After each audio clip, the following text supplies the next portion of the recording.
Être bienveillant, qu'est-ce que ça veut dire? Il y a quelque temps, il m'est arrivé, j'étais en train de discuter avec quelqu'un et j'utilise ce terme de être bienveillant, la bienveillance.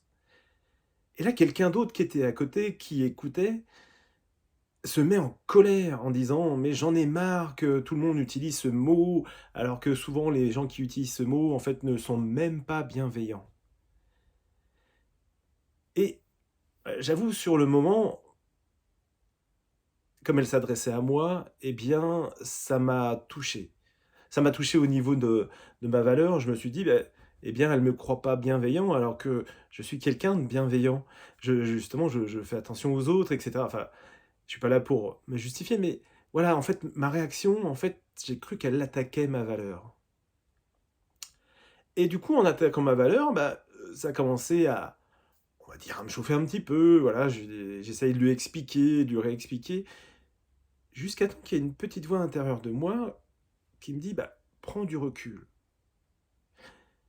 Et c'est ça aussi la bienveillance. C'est-à-dire que je me suis dit à un moment donné: «Non, mais si vous ne comprenez pas, si chacun de son côté, monte en sonorité, eh bien, ça veut dire que vous ne parlez certainement pas de la même chose». Du coup, j'ai invité la personne, je lui ai dit: «Écoutez, visiblement, on n'a pas la même carte du monde, c'est-à-dire que vos expériences et mes expériences sont différentes. On apprend différemment, nous sommes des personnes différentes». Eh bien, du coup, je lui ai demandé quelle était sa carte du monde sur la bienveillance. Être bienveillant, qu'est-ce que ça voulait dire pour elle? Et donc elle m'a expliqué. Et moi aussi, je lui ai expliqué ma vision de cette partie, de ce mot être bienveillant. Qu'est-ce que ça voulait dire être bienveillant pour moi? Et du coup, bah, cette personne s'est complètement radoucie et vraiment, on a eu un bel échange ensuite et c'était vraiment très agréable. C'était vraiment très agréable.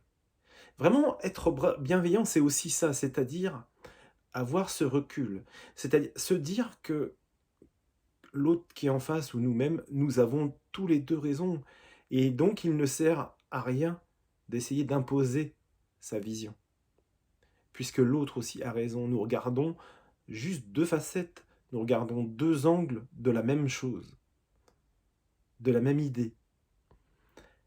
Ce qui est important, justement, c'est de dire à l'autre: «Mais comme tu as raison, bah, je vais essayer de regarder par ta facette, par ton angle, pour voir, bah, qu'est-ce qui peut être aussi intéressant de regarder et que je ne vois pas». Alors c'est pour ça que, bah, la prochaine fois que vous écouterez quelqu'un qui n'a pas forcément le même avis que vous, bah, mettez-vous dans son angle aussi. Demandez à lui quelle est sa carte du monde pour pouvoir regarder la même chose et que vous ayez une conversation, bah, constructive et bienveillante. C'est ça la bienveillance, c'est-à-dire prendre l'autre dans toutes ses dimensions. Prendre l'autre tel qu'il est et l'aimer tel qu'il est. Ne pas vouloir le changer et l'emmener là où vous êtes, mais essayer de comprendre aussi lui où il est et de parler d'une discussion constructive, voilà, d'idées constructives, d'échanges constructifs. C'est ça pour moi être bienveillant. Prendre l'autre en considération, sans vouloir le changer. Je vous dis à très bientôt. Prenez soin de vous. À très vite.